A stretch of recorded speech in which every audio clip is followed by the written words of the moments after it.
Hello and welcome back to Webcast News, and just a little quick bit before I start. If you actually missed the video yesterday, it was a bit of a different video. It was a top 10 list of most exciting football players.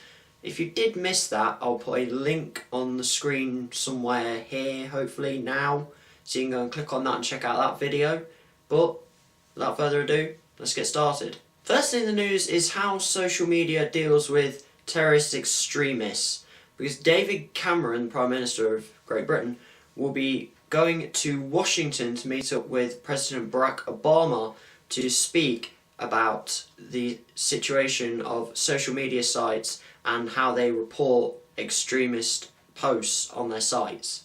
This has already come about after a report that came out on the murder and beheading of British Army and drummer man Lee Rigby, after he was beheaded in May 2013. The report showed a Facebook conversation which involved one of the terrorist men involved in the attack speaking about his intention of this crime. Facebook then did not actually report this conversation. Obviously the murder happened, so now everyone wants to find out, what are social media sites doing to protect people? Currently, social media sites are under US jurisdiction, meaning that they will make the decisions on things. But David Cameron is going out to Washington to try and get it so that British authorities will also get jurisdiction of these claims and of social media sites so that they can then take action on any extremist posts. However, because Cameron is trying to do something good, there has to be something behind it, and there is. Because it is the elections in less than 4 months, and he is now trying to stick to his promises that he made in the re-election campaign, one of those being global security. And this also comes with David Cameron's Conservative Party behind after opinion polls were held. Now moving on from politics and into, wow, I really do hate some people news. A woman's funeral in Denver on January 10th was basically cancelled because of pictures that were shown on a slideshow that the family wanted to have shown during the funeral. Some of those pictures showed her with her wife. Vanessa Collier had, obviously unfortunately, passed away, and her family had set up a funeral at a church in Denver, which was meant to happen at 10:30 a.m. The congregation arrived, sat down, and at 10:15 they were told by a New Hope Ministries pastor that the funeral was being moved because of technical difficulties.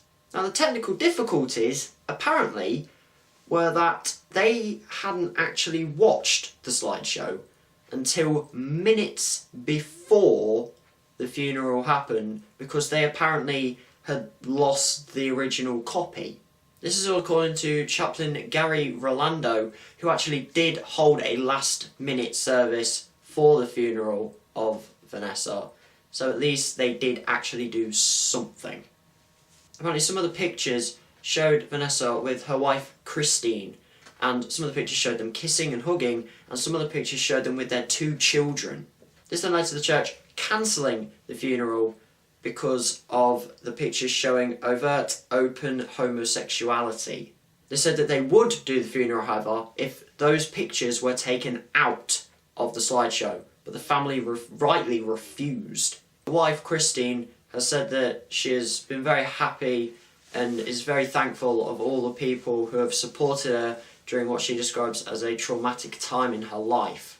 She also said that, "I'm not asking anyone to go against their own beliefs and religion. I only hoped we could find a house of God to celebrate my beautiful wife and her life and lay her to rest in God's arms. Is it too much to ask for?" Finishing off by saying, "I lost my best friend, the love of my life, and our children lost their mother." The church have apparently refunded the $400 that the family had to pay for the funeral, but I don't think that's really what they wanted, It just makes me feel actually sick, and I'm not a very emotional person. But when people start saying that homosexuality, is a disease, and that people who are homosexual shouldn't get rights, it's just, I'm a straight guy, but it just makes you feel so sick that small groups of people still believe this. And finally, I'm going to end with some much more awesome news. Tommy Caldwell and Kevin Jorgensen have become the first two people to hand climb a 3,000-foot vertical wall called the Dawn Wall at Yosemite National Park on the El Capitan mountain. It took them 19 days to do this.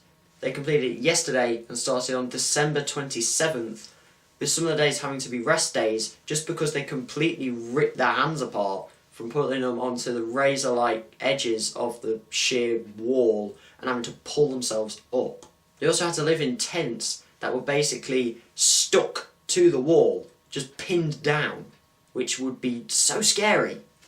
Tommy Caldwell was the first man to finish, and like any proud mother, Terry Caldwell decided that her son could have made it days before, but he didn't because of the strength of his friendship with Kevin Jorgensen. Ever the proud mother. I'm not saying what she said was bad, I just think it's funny. However, Kevin Jorgensen actually just finished minutes later rather than days or hours. And they were then met by a group of about 200 people, including Tommy's wife and Kevin's girlfriend. And then the two had to hike back down again, which took about 2 to 3 hours. Why couldn't they have just been like helicoptered out? That would have been just like a nice little touch. President Obama, getting his face in the news again, sent his congratulations to the pair through the official White House Twitter account, saying that these two men had showed that anything is possible. So, that is it for today's video, and the question for you today is, what's the most awesome thing you think you've ever done in your life? Leave that in the comment section down below. Let's get a good feel going on this video. So, if you do like the video, hit that like button, hit the subscribe button as well, and as always, thank you for watching.